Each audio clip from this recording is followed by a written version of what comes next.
Well, I think what has helped me, you don't need to be real smart to be an investor. We try to keep that among ourselves, we investors. But the truth, I've often told audiences in the United States that if you have 160 IQ, sell 30 points to somebody else, because you won't need it in investing.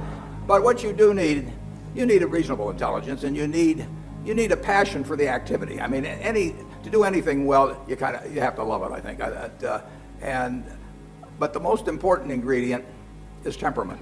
You have to have the ability to form your own opinion, disregard the sentiment around you. You can't get excited because other people are excited, or depressed because other people are depressed. You have to have. Now, you shouldn't get excited just because they're depressed, or depressed just because they're excited.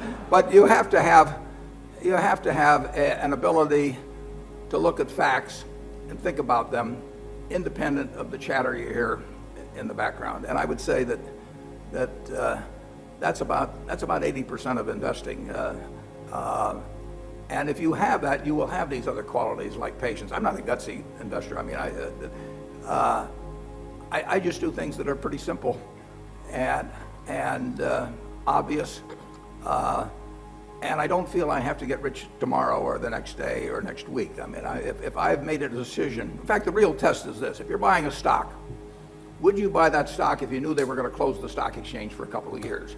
Now, people buy farms all the time, and they don't get a quote on it the next day or the next week or the next month. They buy apartment houses, and they don't run out and get a quote a week later or a month later. They look to the apartment house itself, or they look to the farm itself in terms of what it produces to validate their investment decision.